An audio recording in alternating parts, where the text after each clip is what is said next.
Bom, pessoal, voltamos agora, né? Para dar continuidade à segunda parte das audiências de instrução e julgamento, né? Então, dizia eu que há a possibilidade de você fazer a gravação, né? Então, nessa audiência, observe que o próprio CPC, ele estabelece o critério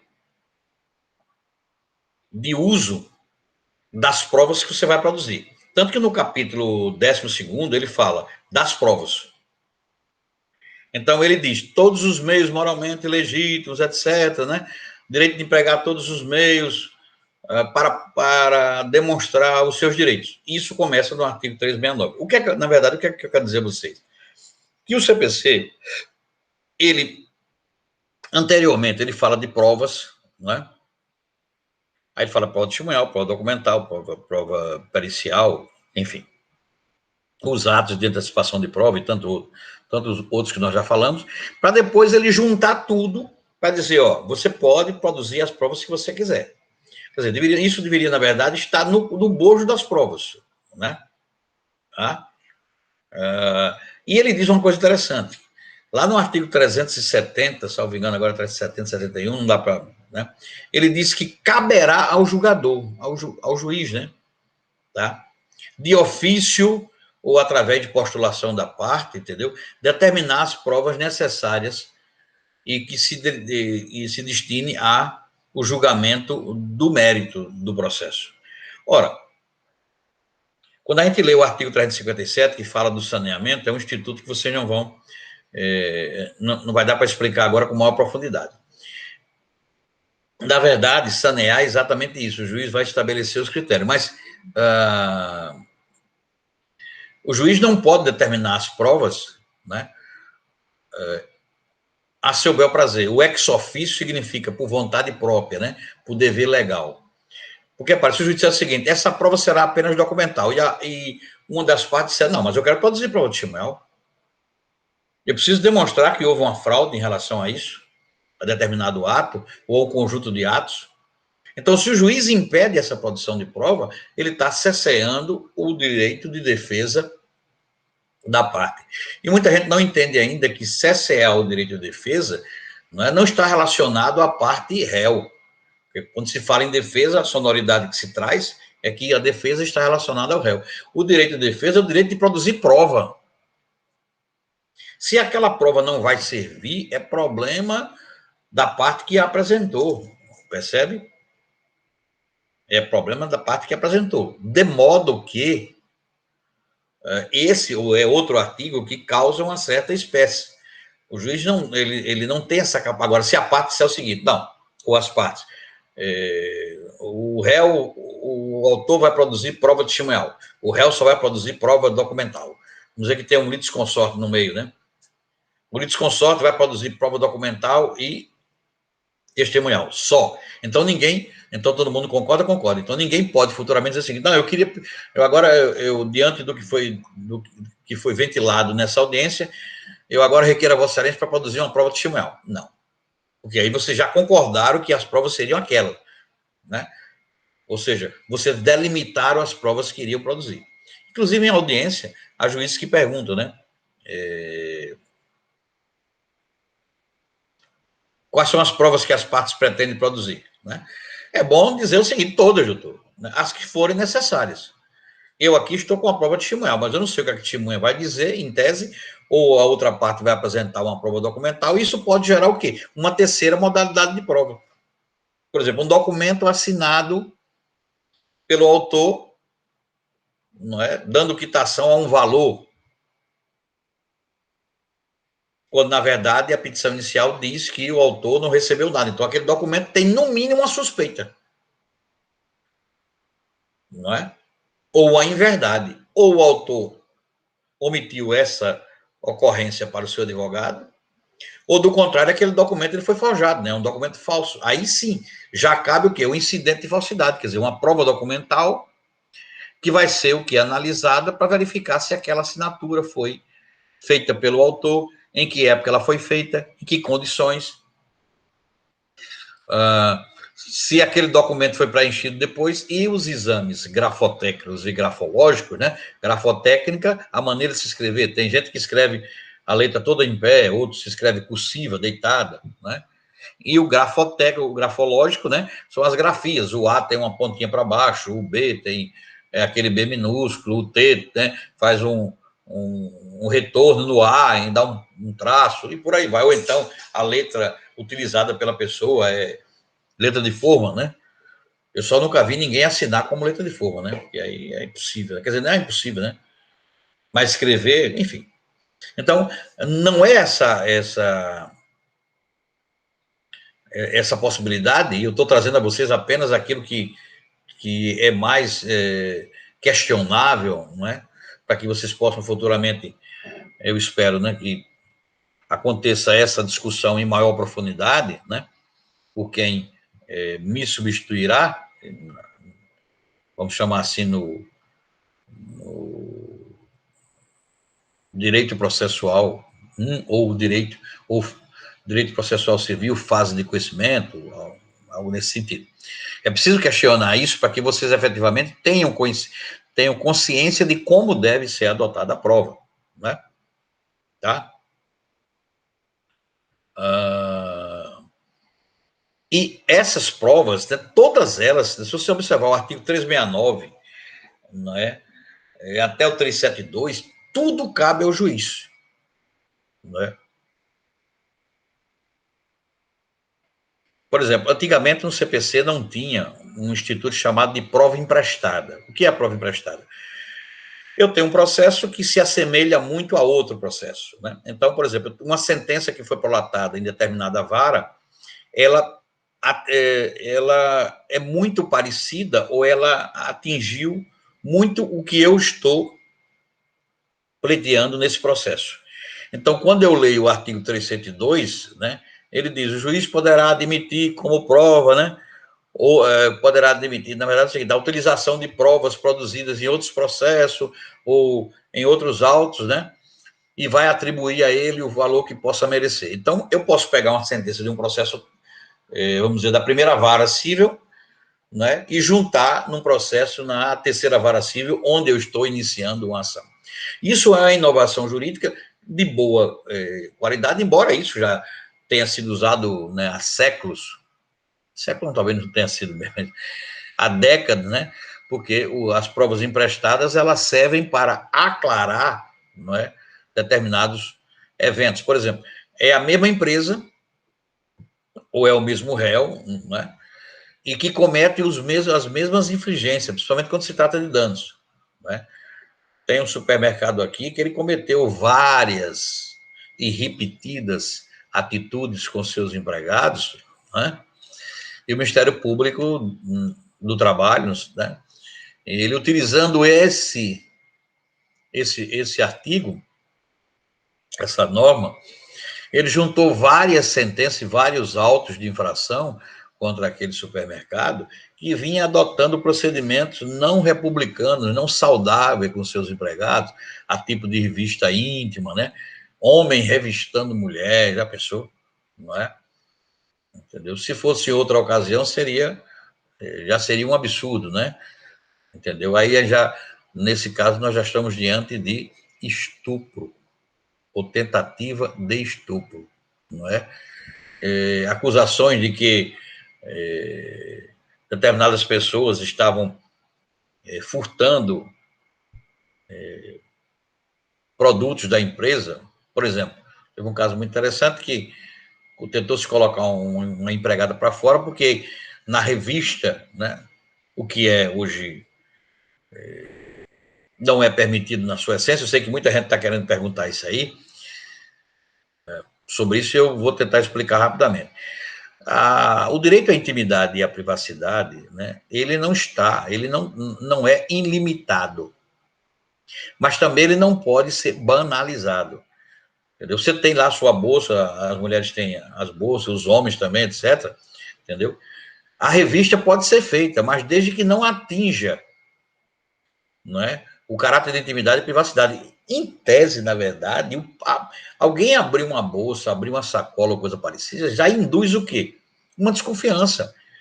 né, uma dúvida quanto à idoneidade daquela pessoa, e se aquilo que está ali dentro, né, independente de você fazer uma revista rápida, não é, for visto, e é visto, por uma pessoa que a gente conhece como fofoqueiro, e disse, olha, abri a bolsa de fulano, encontrei isso, e aquilo não interessa a ninguém, não é? Os nossos atos são de livre-arbítrio e compete a nós mesmos sermos responsáveis por ele, na verdade. E aí a empresa vendia cosméticos, etc., entendeu?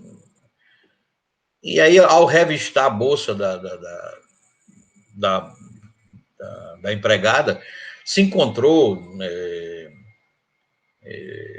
batom, esses lápis que vocês usam aí, as mulheres usam aí os cílios, essas coisas aí.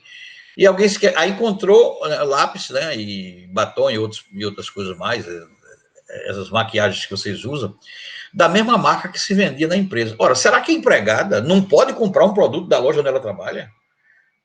E aí se tentou punir essa empregada, ela foi para a justiça, conseguiu reverter a situação, né? E a empresa foi condenada, porque não é possível. Isso é o limite do absurdo. Não é nem o limite, porque o limite ali, né, pararia ali, né? É o excesso do absurdo. É o excesso do constrangimento, não é? Então, o que aconteceu? O Ministério Público entrou com várias ações, né, multas pesadas, tanto que essa empresa quase que ela fecha. Ela está funcionando hoje, mas né, pisando em ovos, porque ela veio a público, né, todos os atos que ela praticava. E era algo assim, entendeu? Parece que hoje é gestor, né, colaborador, só no aumento de salário, né?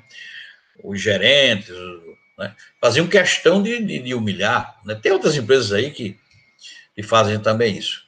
Então, essa chegada de uma prova de outro processo, até que ele tenha sido julgado ou arquivado, para compor uma relação processual, efetivamente ajuda a prova, né?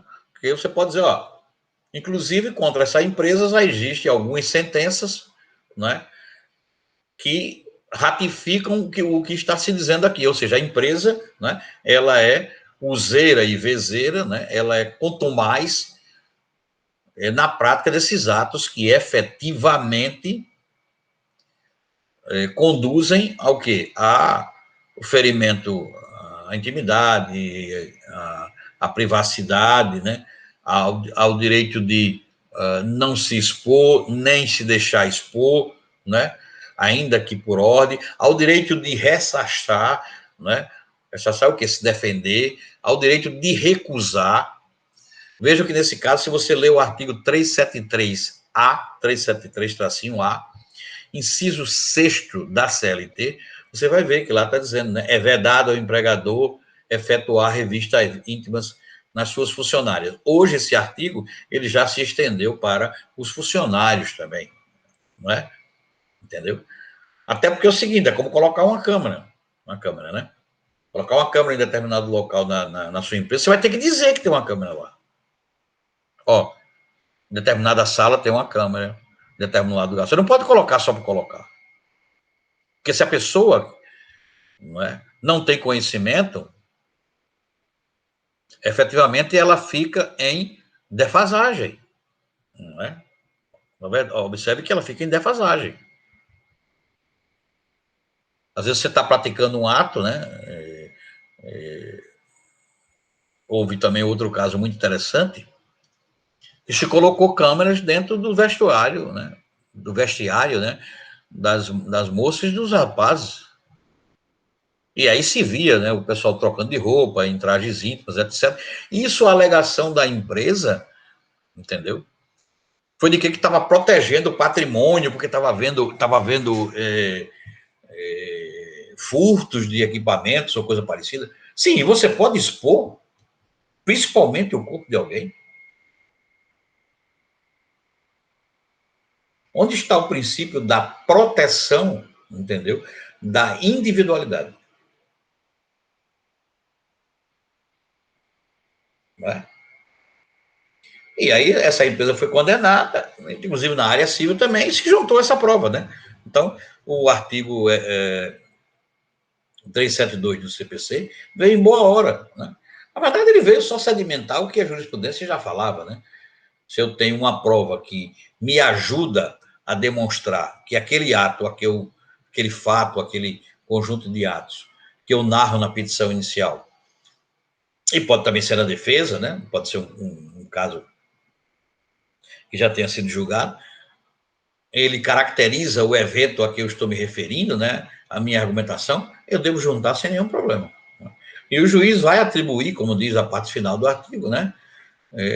O valor que ele possa considerar.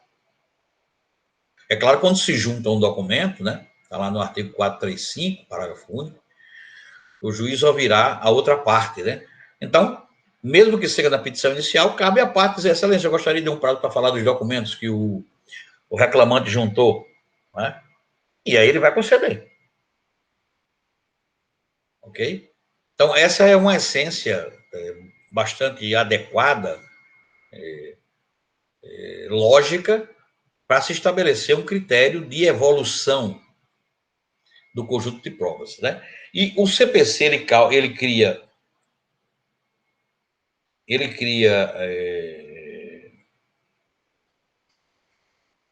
criou uma abertura para as provas, embora ele descreva quais são as provas, para quê? Para facilitar, o desenho de como você deve usar. É claro que ele se estendeu um pouco, tal, né? Anda-se muito, tal, né? Ele estabelece alguns critérios que são repetitivos, como a delimitação das provas, né? As partes delimitam as provas, aquilo que eu já falei, né? Eu vou produzir prova tal, o outro vai produzir prova tal. Depois que disser isso, né? Você não tem como produzir outra prova, porque você abdicou das provas, né? Então é muito, muito salutar que quando o juiz perguntar quais são as provas que vocês vão produzir, as que forem necessárias, doutor. Porque nós não temos, né, essa anuência para efetivamente descobrir, né, porque às vezes até uma frase no depoimento de uma testemunha, do autor, do réu, ele pode conduzir, não é, a necessidade de se produzir uma prova. E quando você automaticamente, não, eu vou dispensar, eu só vou produzir essa prova, você absolutamente, você está reconhecendo que aquela prova que você vai produzir, ela é suficiente para que você possa induzir o julgador, né, não em erro, né, induzir o julgador a proferir uma sentença, na pior das hipóteses, na sua direção, ou procedente de parte, né? E também uma coisa que me causa muita, muita espécie, né, é quando a gente fala no artigo 374. Ele diz que não depende de prova os fatos. Observe que quando eu falo em prova, eu não posso me afastar do fato. Quando eu falo em fato, eu não posso me afastar do direito, né, à norma jurídica. E quando eu falo em fato e o associo ao direito, efetivamente eu não posso me afastar do pedido, porque se eu tiver fato, eu tiver o direito junto e não tiver pedido, a petição inicial não vai para lugar nenhum, nem a defesa. Agora, vejam o que diz o artigo 374. Ele diz, não depende de prova os fatos, aí notórios. Tá. O que é um fato notório? Que todo mundo sabe. Fato notório é aquele, o senso comum. O senso comum, por exemplo, usar cinto de segurança é obrigatório. Se for pego, uma multa. Não dirigir embriagado. Né? Negar-se a fazer o bafômetro.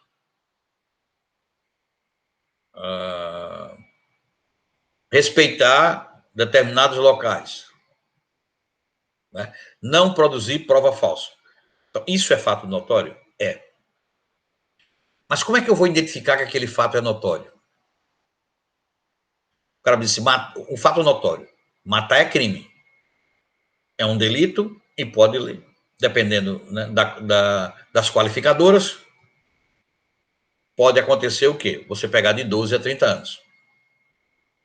Mas se eu matar alguém por legítima defesa, da honra, putativa, né? O nome não é muito sugestivo, mas é exatamente, ou seja, defesa da própria honra. Né? No estrito ilegítimo direito, do dever legal. um policial que é recebido a bala numa favela e, né, retribui, o pessoal não está de brincadeira, não é, com tiros e mata alguém lá. Isso é fato notório? Não, fato notório é o evento. Não é? É por isso que é muito relativo isso. Ah, não, doutor. Às vezes, quando a gente vê isso em audiência. Ah, não, doutor. Isso aqui é notório. É notório, né? Todo mundo já sabe. Não, peraí, meu amigo. É notório, entendeu? É senso comum, mas nesse caso aqui ele não é notório, porque ele depende de uma prova, né? Ele passou de notório. Há um agravante, há um atenuante ou coisa parecida, né? Então, o inciso primeiro do artigo 374, né, ele deixa muito a desejar. Tá? Por exemplo, o cara diz, doutor, trabalhar... Uma vez eu estava numa audiência e o que se discutia era uma perícia, né, de insalubridade. Vocês vão ver isso futuramente, né?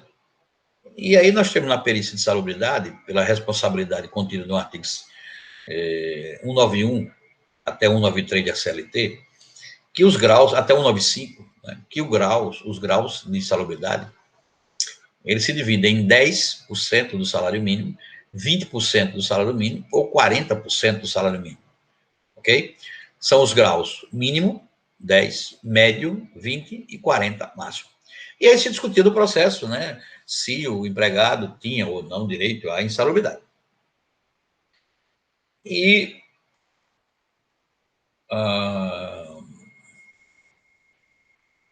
o advogado do reclamante dizia, mas isso é fato notório, doutor.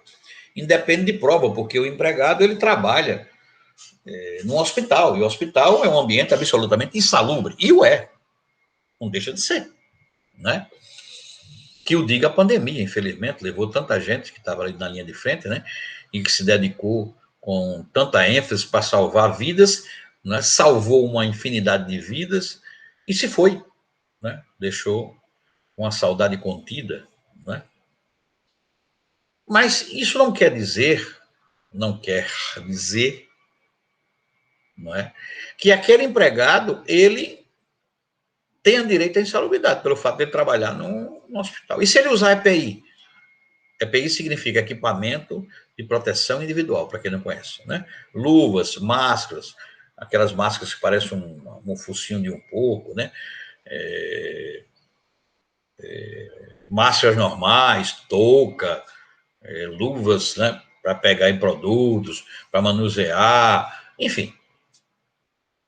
E a própria CLT, e duas normas que existem, que é a norma regulamentadora número 15 e 16, ela diz que o uso do EPI ele pode minimizar a insalubridade. Então, o fato de alguém trabalhar no hospital pode ser notório porque os hospitais estão infectados, né, de microbacilos, bactérias, né? Enfim.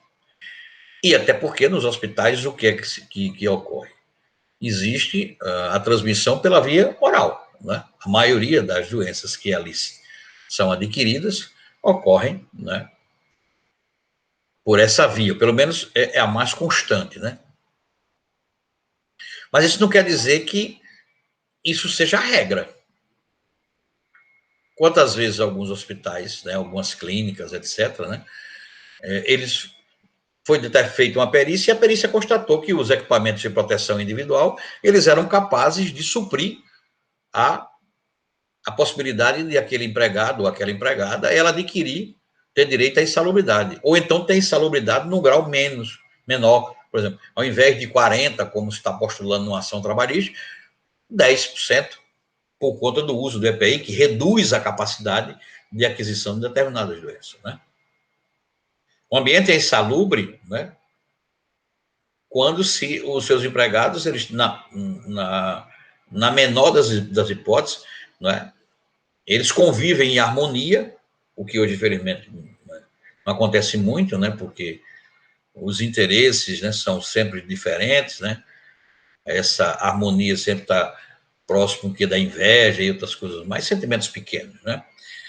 Mas, em regra, um ambiente salubre para se trabalhar né? É aquele que você se sente feliz, né? É aquele que você efetivamente recebe uma proteção e um afago, não é? Mínimo, não, você trabalha em tal local, vai usar bota, vai usar um capacete, uma construção civil, né? Tem empresa aí que o cara tá amarrado num andaime com 2 cordas, enquanto outros têm aquele elevadorzinho, tal. Isso quer dizer que não vai acontecer, não possa acontecer um acidente, mas pelo menos minimiza, né? Pelo menos se minimiza a possibilidade disso, porque a legislação está ali para esse critério de adequação, né? Então, na verdade, o notório nem sempre ocorre, né? O notório nem sempre é aquilo que a gente está pensando, né? Tá? Nem sempre é aquilo que se pode pensar como, não é? Isso aqui é notório e não precisa provar, fulano já ganhou. Peraí. Nós temos uma série de fatores. Não é? Tem um caso interessante. A pessoa entrou com ação de danos porque ela estava estacionada em determinada rua e veio um motoqueiro, ou foi um motoqueiro, ou foi um entregador, alguma coisa assim. Era um veículo automotor, mas eu não me lembro agora. Parece que eu estou achando que era um triciclo. Cara, enfim, era um entregador. E o cara estava parado assim no local, e não sei como foi, parece que ele estourou a moto.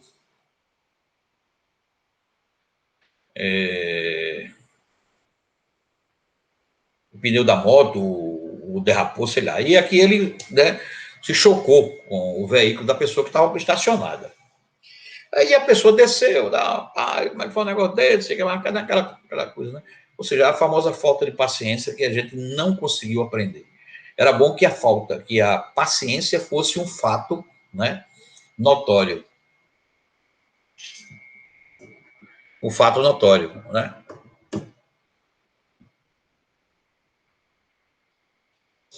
Aí, o que acontece? Aí, cara, desceu do carro, chamou a perícia. Não havia necessidade de chamar a perícia, né? Porque não houve vítima nem nada, né? Tentava resolver, mas aí o cara. Não, o triciclo não vai sair daqui. A perícia veio, como é que foi? Foi assim, assim, assim. Aí fez um laudo lá e tal, né? Se pagou. E aí, curiosamente, o perito, né, que veio lá do Detran, né, com o carro, disse: aqui o senhor vai ter que pagar, né? Porque o rapaz estava parado aqui no local que podia estacionar e o senhor veio aqui, né, e bateu no carro, né? E o senhor está reconhecendo? Não, eu reconheço tal. Me dê seu documento. Aí o rapaz da moto lá não deu documento. Veja o que é fato notório. Aí o cara pegou, anotou, né? Aí virou-se para o dono do carro e disse: me dê seu documento. Aí começou o problema. A pessoa que estava dentro do carro, mesmo parado, não é? Ele não tinha documento. Ele não era habilitado.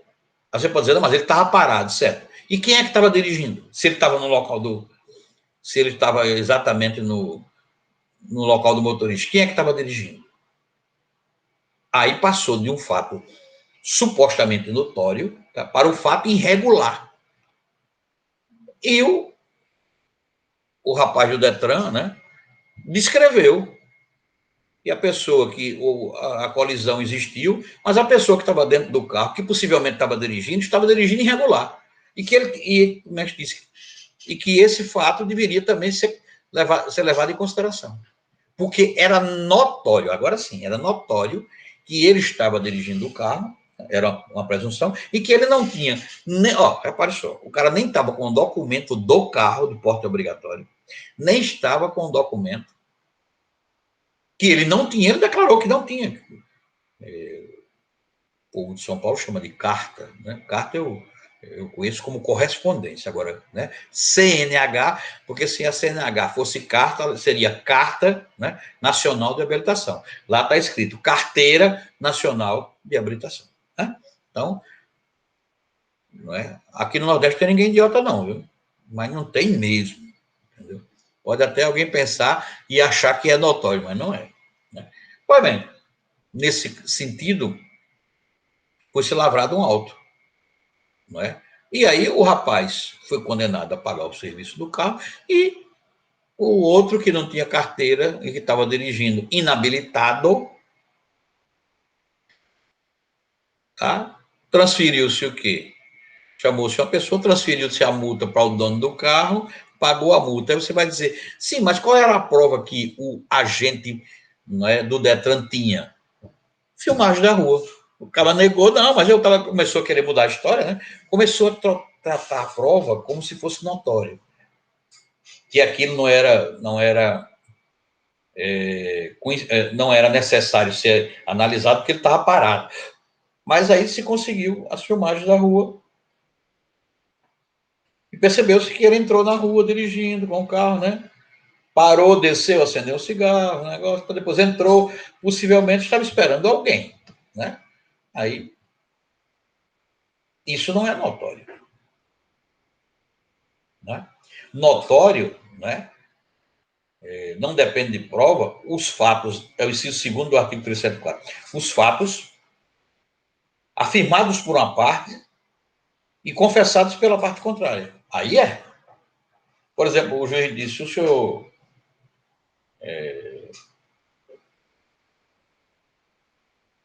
Vou pegar o mesmo exemplo. Né? Vamos dizer que fosse uma audiência. Não houve acordo, houve uma audiência. Aí o juiz interroga o autor. O senhor tem carteira? Não. Começa a interrogar o autor. O senhor tem carteira de motorista? Não, senhor. O senhor estava dirigindo aquele carro? Estava, doutor. O senhor viu por que foi a colisão? Não, doutor, não sei. Eu não sei o que foi a colisão. Eu só senti a pancada no carro. Não é? Esse carro é do senhor? Não, não, doutor, não é meu, não. Esse carro é emprestado. É. O senhor tem um documento do carro? O senhor estava com o documento do carro na época? Não, não estava, não. Tudo isso está no laudo da perícia. Que condenou alguém que estava habilitado, mas por qualquer motivo bateu em outra pessoa. Mas aquela pessoa também estava, entre aspas, errada. Então ela confessou, não é? Ela efetivamente confessou, não é? O que a outra parte admitiu. Disse, não, eu bati, mas ele não estava, ele estava sem documento, não é?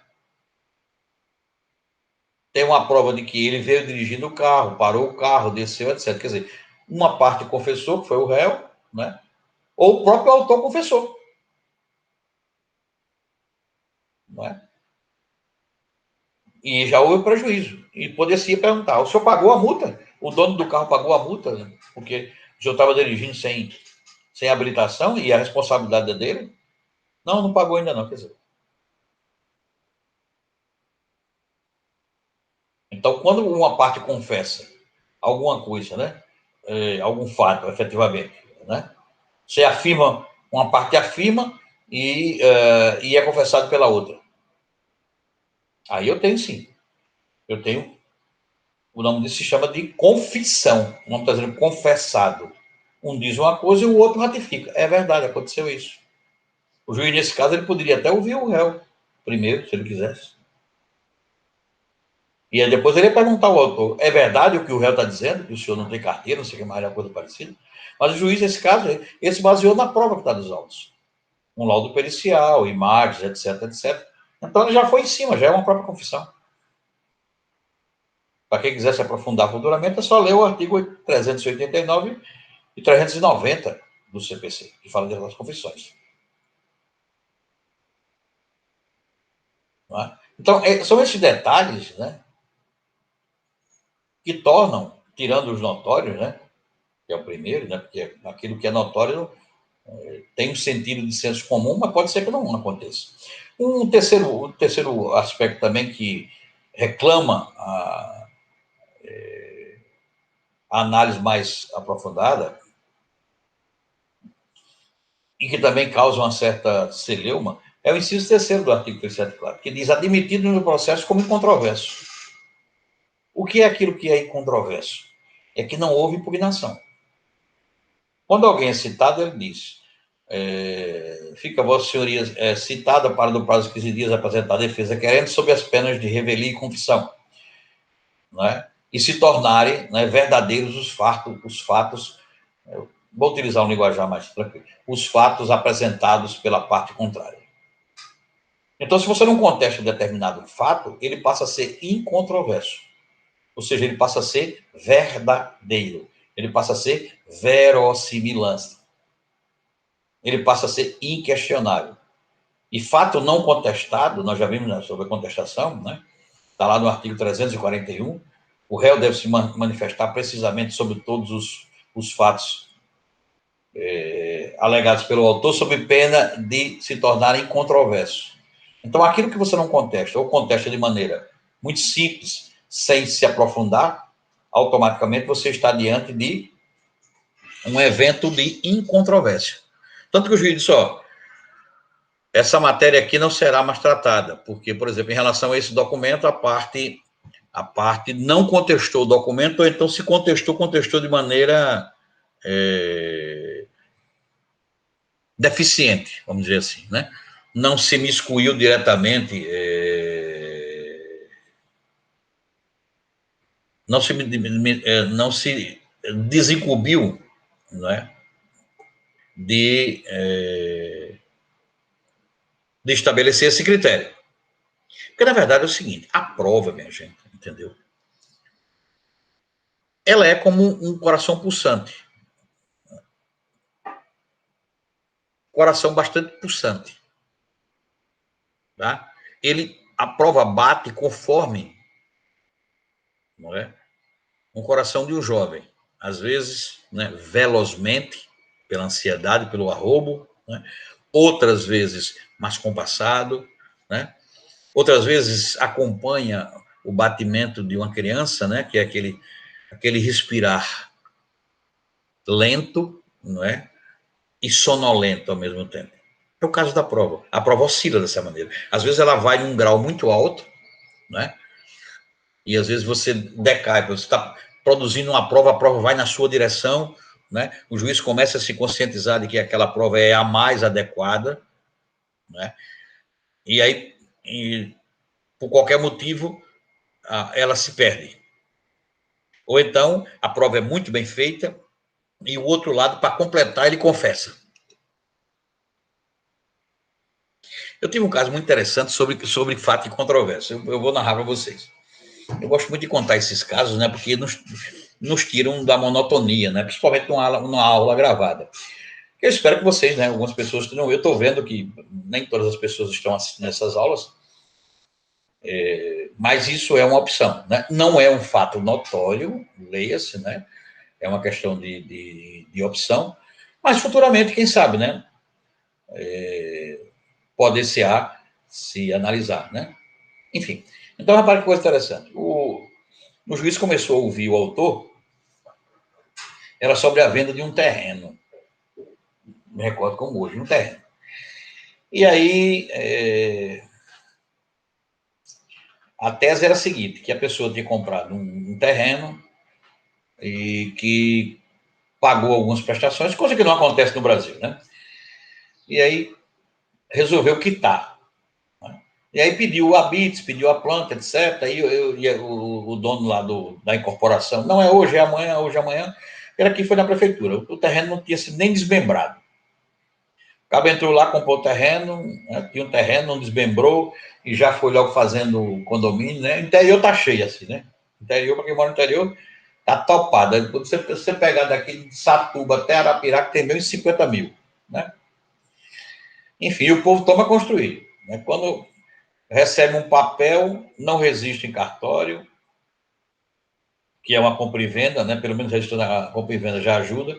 E aí aconteceu o seguinte, aí a pessoa não conseguia a documentação para registrar, e aí entrou na justiça, né? Para pagar em juízo. A gente chama de ação de consignação em pagamento. E aí também requereu, né, na própria ação, um pedido de consignação e uma ação de indenização, porque já tinha pago, parece que eram 30 meses, já tinham pago, parece que 12 meses, E não se conseguia o documento, etc. E, né, e tinha receio de construir, etc. Apenas murou o terreno, etc. Bom, e aí não houve acordo, o juiz marcou uma audiência de instrução. E eu requeri ouvir o proprietário do terreno. E aí o juiz, pois não. Aí começou a ouvir o primeiro o autor, claro, né, que era o meu cliente.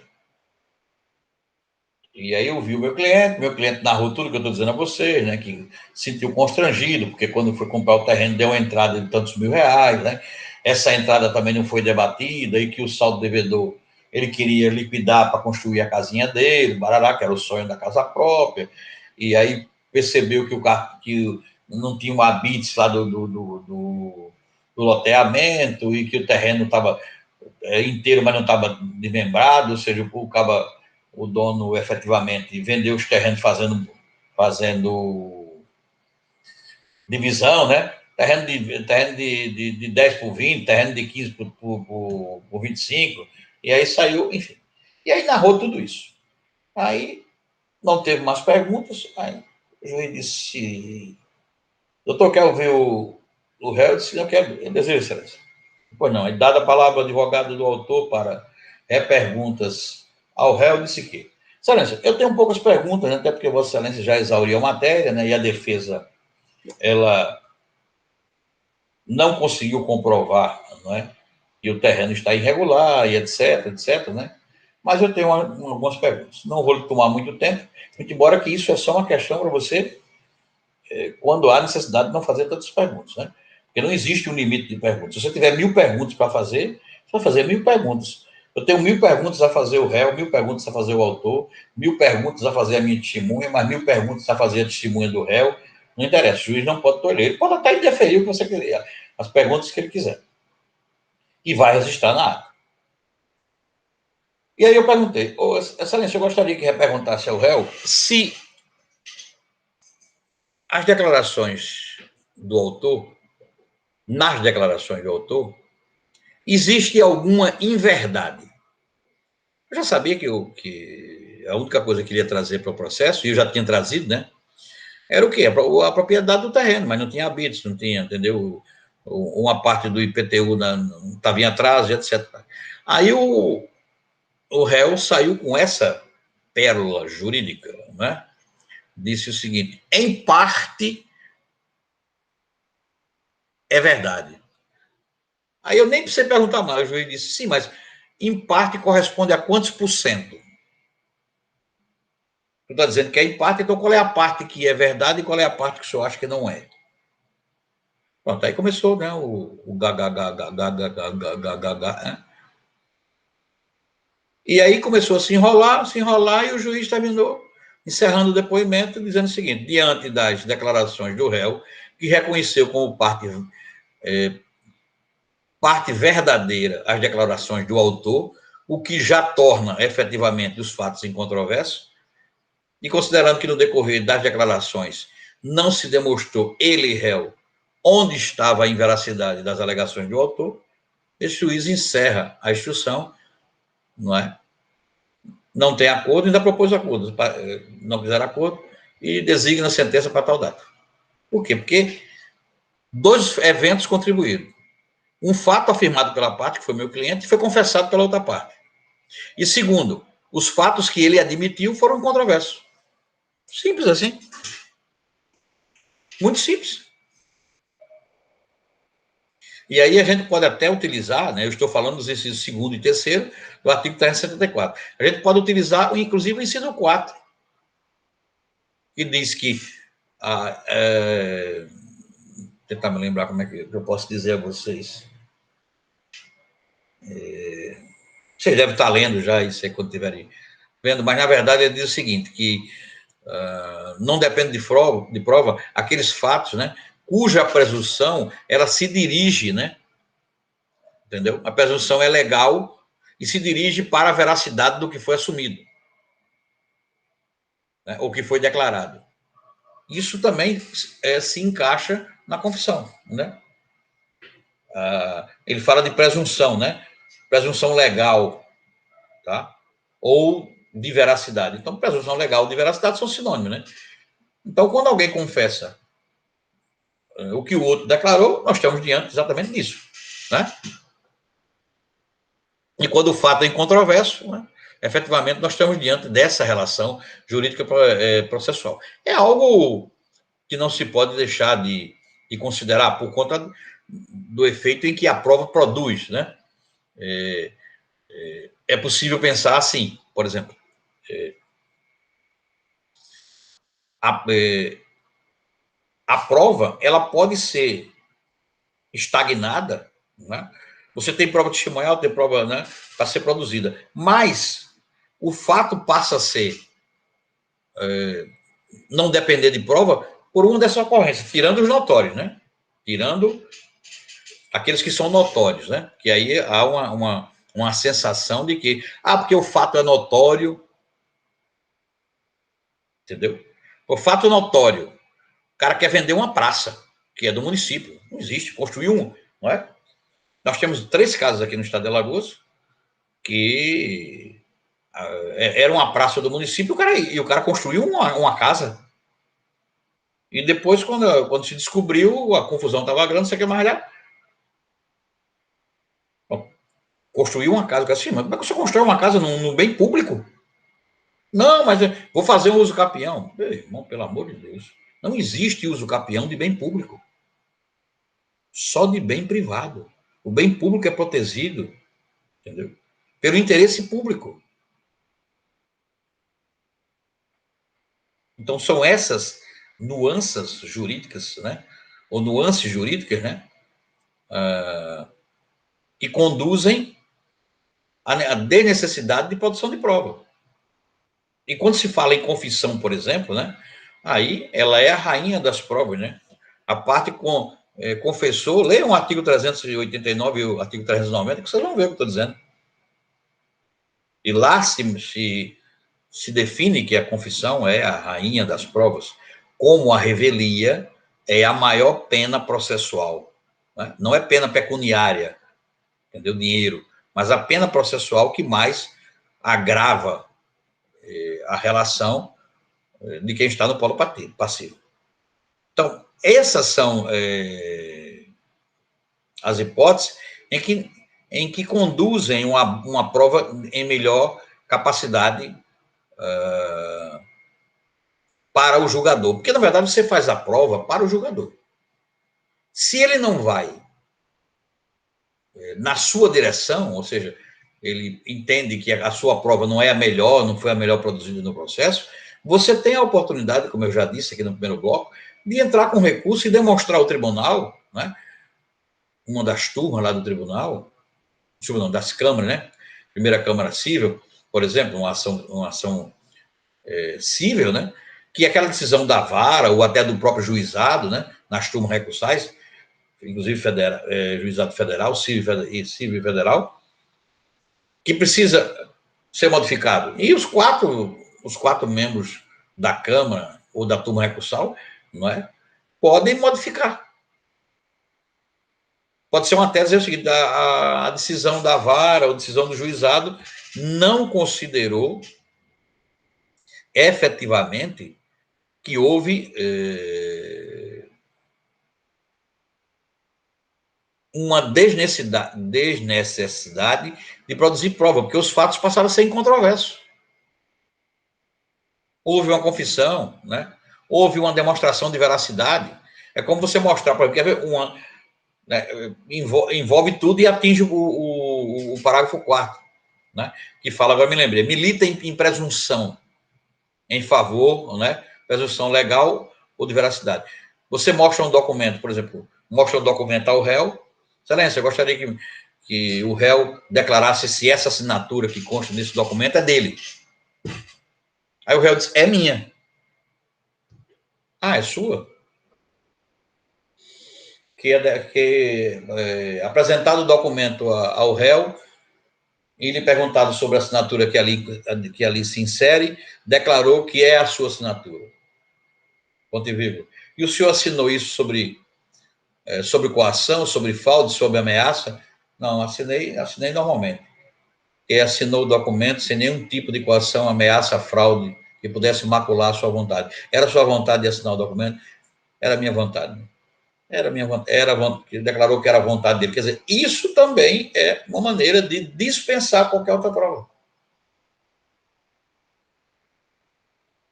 Por quê? Porque o simbolismo da prova, não é? Ele vai muito mais além do que a gente pensa. Às vezes você não tem, só tem uma prova documental, tal. Você pode ganhar um processo só com a declaração do autor ou do réu. Isso também, como eu já disse, não impede que você produza outras provas. Mas pode ser que, em determinado momento, alguém confesse, alguém reconheça a veracidade, né? Alguém declare, né, que aquele ato foi praticado por livre e espontânea vontade, né, que não houve nenhum tipo de mácula, etc. Isso tudo contribui. Porque se disser o contrário, vai ter que provar. Porque o direito é o seguinte, o direito, ele é nivelado pelo uso, pelo bom uso. Né? Vocês vão sair dessa faculdade, ou de qualquer outra, sem saber definir o que é direito. Aconteceu comigo e aconteceu com todos, muita gente. Por quê? Porque o direito, minha gente, entendeu? Ele tem uma definição tão ampla, entendeu? Que é a mesma coisa de você pensar que o dia foi tão quente como hoje, né, ultimamente, está muito quente.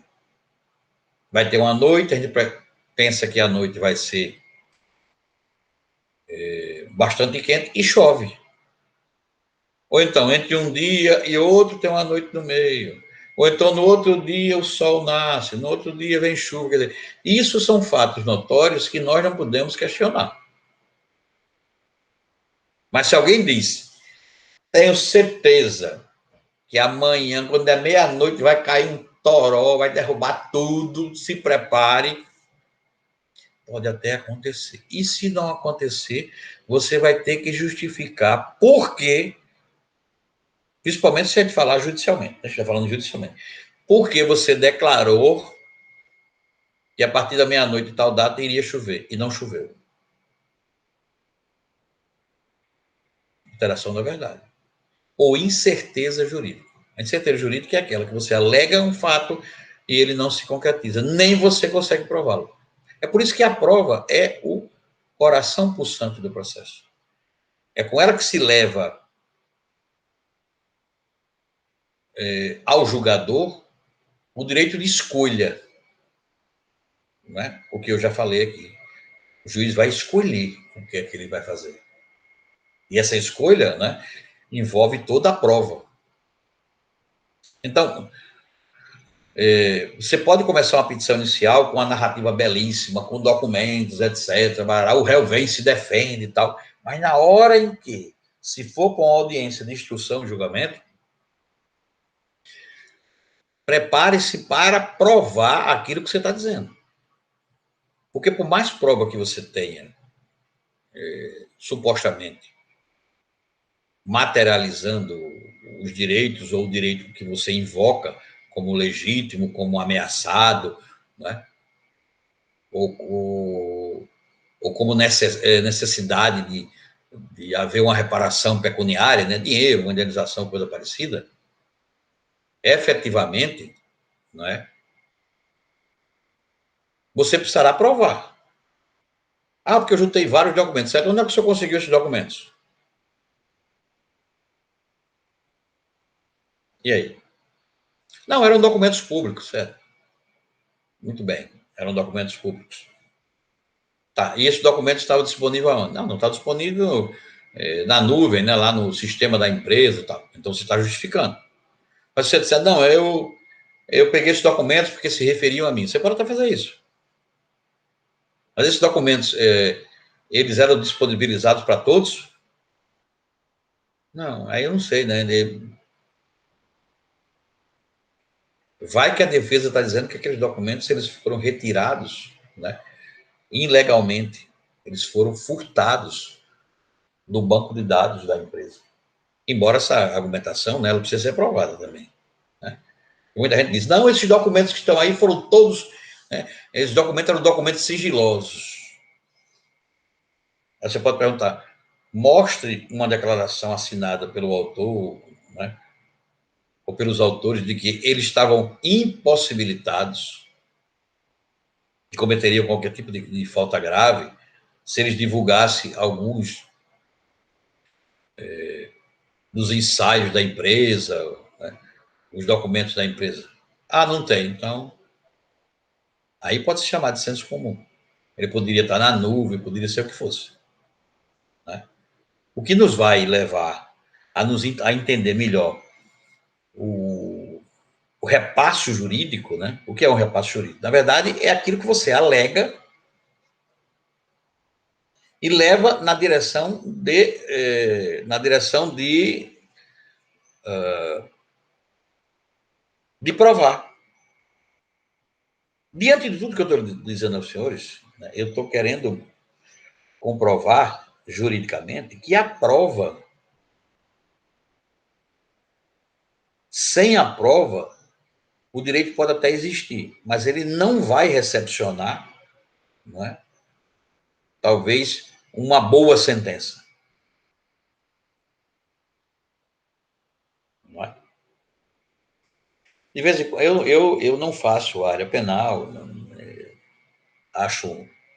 Aliás, eu acho toda a área do direito, entendeu? Ela é eloquente, né? Depende de como você a desenvolve, você trabalha, né?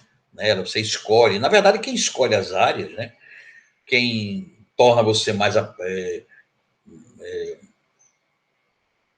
mais cômodo para determinada área, civil, trabalhista, penal, eleitoral, tributário, né? É a sua feição de aprendizado. Tem gente que tem mais aprendizado para o direito do trabalho, outros têm direito civil, outros têm direito eleitoral, outros vão para o direito penal, né? Então, vejam mais ou menos, né? A prova nada mais é do que um álibi. Para mim, direito penal. Qual é a defesa de quem está na qualidade de réu? É um álibi. E o álibi é o quê? Ou é um atenuante, não é? Um excludente de criminalidade, não é? Ou é um evento fortuito. Se a gente for considerar que toda argumentação ela carrega em si mesma, né, um álibi, a gente está muito próximo de entender o que é conjunto de provas. E eu não vejo dificuldade, pelo que eu falei aqui, que você não entenda a extensão da prova. Não é? A prova é uma alegação de álibi de que você efetivamente tem direito àquilo, de que o outro praticou aquilo, o outro vem, um réu, sei lá, quem tiver do outro polo, né? Ele vem e apresenta uma contraprova, né, um fato impeditivo, nós já falamos isso, e diz, não, na verdade, quem praticou esse ato foi fulano e tal, e aí a prova se constrói. No interior tem uma expressão muito interessante, né? E ela é muito vida quando alguém é assassinado. Agora não mais, né? O pessoal não pode nem falar mais, porque se falar, né? Ontem eu estava vendo uma reportagem, o cara foi para o enterro de um colega e lá mataram o cara. Quase que enterra os dois juntos. Só faltou o caixão. Pode ser até cômico, entendeu? Mas é, no mínimo, inaceitável, se é que a gente pode chamar de inaceitável aquilo que é trágico. Não é? Então, na verdade, eu construo um álibi. Não é? Não é que eu esteja mentindo ou falando a verdade. A prova é que vai dizer. E às vezes você tem uma prova que é muito boa e o julgador, né, vê-la como uma prova deficiente. E o tribunal entende que ela é uma prova boa e modifica a decisão. Essa é a essência para não se clarificar a prova como absoluta, né? A verdade absoluta. Né? A verdade absoluta independente de religião de qualquer pessoa, né? A verdade absoluta é que nós, na pior das hipóteses, nós devemos pensar que existe algo além de todos nós, né? E eu não estou falando de religião nem de religiosidade, não. Não. É o caso da prova. Você tem uma prova com um percentual de 30%, o réu produz uma contra-prova que tem 50%. E se você não conseguir com 30% derrubar 50%, possivelmente vai prevalecer a prova do outro. Porque ela nada mais é do que um sistema de valorização do que você está dizendo. E essa valorização se aplica diretamente ao jogador. Bom, nesse caminhar, nós encerramos aqui em relação à prova, né? E voltaremos em breve. Muito obrigado, um abraço, né? E até o próximo encontro. Estou interrompendo a aula, né? Gravação.